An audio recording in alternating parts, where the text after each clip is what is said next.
Bismillahirrahmanirrahim. Assalamualaikum warahmatullahi wabarakatuh. Alhamdulillahirabbil alamin. Allahumma sholli ala sayyidina Muhammadin wa ala ali sayyidina Muhammad. Amma ba'du. Alhamdulillah, pada hari ini kembali kita bersyukur kepada Allah Subhanahu wa taala, masih diberikan kesempatan dan kesehatan. Bagaimana kabarnya semua? Sehat? Alhamdulillahirabbil alamin.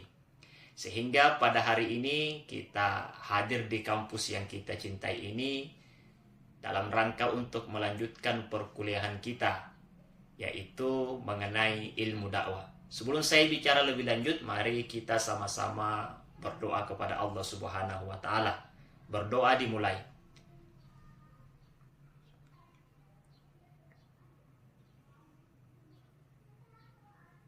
Berdoa selesai.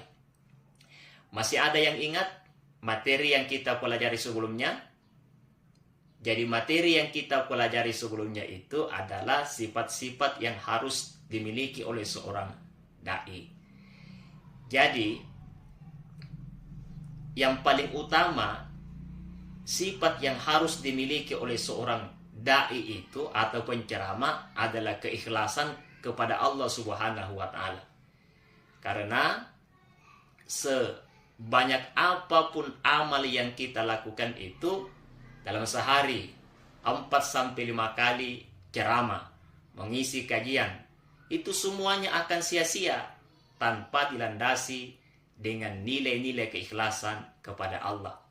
Jangan sampai kita sibuk berdakwah tapi tujuannya cari duit, tujuannya karena dunia, tujuannya karena mau dipanggil kiai, tujuannya supaya dipuji oleh jamaah. Bukan itu tujuan utama kita dalam menyampaikan dakwah, tapi niat semata-mata karena Allah Subhanahu wa taala. Jadi amal kebaikan yang kita lakukan itu tidak cukup tanpa dilandasi dengan nilai-nilai keikhlasan kepada Allah.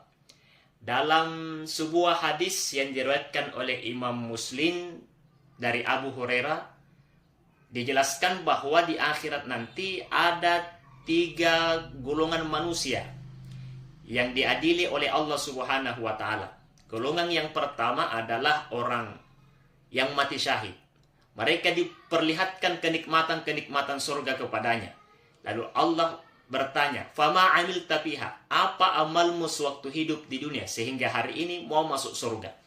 Mereka menjawab, "Kami ini ya Rabb, waktu hidup di dunia berperang di jalanmu.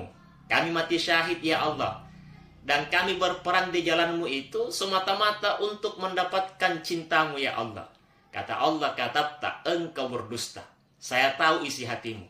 Dulu waktu kau hidup di dunia, berperang bukan karena ingin mendapatkan cintaku, tapi kau mau mendapatkan gelar pahlawan. Kau mau disebut orang hebat. Kau sudah dapatkan itu di dunia. Malaikat lempar mereka masuk neraka." Datang golongan yang kedua, yaitu para penghafal Al-Quran, para da'i. Mereka juga diperlihatkan kenikmatan-kenikmatan surga kepadanya. Lalu Allah bertanya, "Fama amilta fiha?" Kalau kalian apa amalmu sewaktu hidup di dunia sehingga mau masuk surga? Mereka menjawab, "Kami ini ya Allah menghafal Al-Quran. Kami juga mengajak orang kepada kebaikan, mencegah dari yang mungkar, semata-mata untuk mendapatkan cintamu ya Allah." Kata Allah, "Katabta, engkau juga berdusta. Aku tahu isi hatimu. Dulu waktu kau hidup di dunia, menghafal Al-Quran, mengajak kepada yang ma'ruf, mencegah dari yang mungkar, bukan karena aku. Tujuanmu karena dunia. Tujuanmu karena ingin mendapatkan duit, bukan karena aku. Kau sudah dapatkan itu di dunia." Mereka pun mengatakan, "Betul ya Allah." Kalau begitu malaikat lempar mereka masuk neraka. Golongan yang kedua pun masuk neraka. Para pendakwah yang tidak ikhlas berdakwah kepada Allah Subhanahu wa taala. Kemudian datang golongan yang ketiga. Siapa mereka?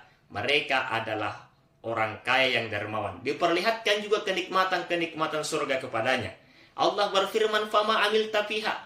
Apa amalmu sewaktu hidup di dunia sehingga mau masuk surga? Mereka menjawab, "Kami ini orang yang dermawan waktu hidup di dunia ya Allah.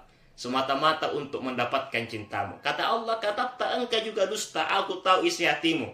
Dulu kau rajin berbagi, mau disebut sebagai orang dermawan, orang baik, kau sudah dapatkan di dunia. Mereka pun masuk neraka. Ketiga golongan ini masuk neraka bukan karena melakukan perbuatan dosa besar sewaktu hidup di dunia. Mereka tidak judi online, mereka tidak berzina, mereka tidak menggunakan narkoba, mereka tidak minum minuman keras. Yang mereka lakukan adalah amal baik, tapi karena tidak ikhlas, akhirnya celaka di akhirat. Oleh karena itu, setiap amal yang kita lakukan, termasuk ketika berdakwah, perbaiki niat kita. Benar-benar karena Allah, bukan karena yang lain. Mudah-mudahan ada manfaatnya. Assalamualaikum warahmatullahi wabarakatuh.